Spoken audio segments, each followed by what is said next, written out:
Have you ever had the uncanny feeling that your music player knows you better than your closest friends? You finish a song and the next track that plays is something you've never heard before, yet it's exactly what you wanted to hear. This isn't magic. It's Discover Weekly, the secret weapon that allowed a Swedish startup called Spotify to take on tech giants like Apple and Google, and win. While we previously explored how Airbnb used data to survive a global crisis, Spotify used data to solve a different problem: the exhaustion of choice.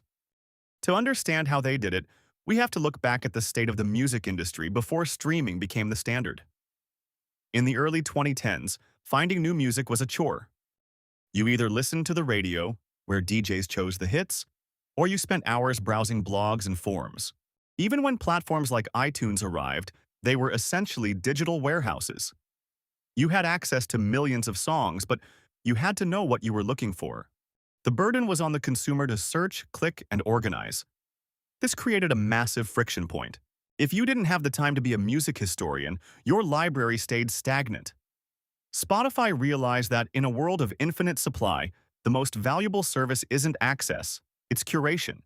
They needed a way to deliver the perfect song to the right person at the precise moment they were ready to hear it. The breakthrough came from an algorithmic approach called collaborative filtering. To simplify, Spotify doesn't just look at what you like, it looks at what everyone else likes too. The system creates what engineers call taste shafts. Imagine you and another user both have a playlist with 9 identical songs. If that other user has a 10th song that you haven't heard yet, the algorithm assumes you'll probably like that one too. By comparing the listening habits of hundreds of millions of people, Spotify identifies the gaps in your musical diet. It maps out your musical profile across genres, tempos, and even the time of day you listen. But the genius of Discover Weekly, launched in 2015, wasn't just the math, it was the delivery. Spotify shifted the user experience from a library-based model to a utility-based model. By providing a personalized, automated playlist every Monday morning, they removed the work of being a music fan. This created a powerful business moat known as high switching costs. If you've spent 5 years teaching Spotify exactly what you like, the idea of moving to a competitor like Apple Music or YouTube Music feels like losing a piece of your identity. You'd have to start that training process all over again. This strategy turned data itself into a product. Think about Spotify Wrapped. By the end of the year, your listening habits are packaged into a social media event. People don't just see Spotify as a way to play audio, they see it as a mirror reflecting their own personality.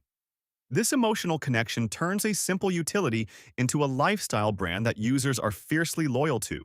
Today, Spotify's dominance isn't just about the size of its catalog. Most streaming services have the same 30 million songs. It's about the intimacy of the recommendation. They prove that in the modern economy, the company that wins isn't the one with the most inventory, but the one that can most accurately predict the customer's next desire. The future of business belongs to those who can turn raw data into a feeling of being understood. But while Spotify mastered the digital world of software and algorithms, our next story features a company that conquered the physical world of hardware by starting in the most unlikely place. Next time, we look at how Samsung evolved from a small grocery store selling dried fish into the backbone of the global electronics industry.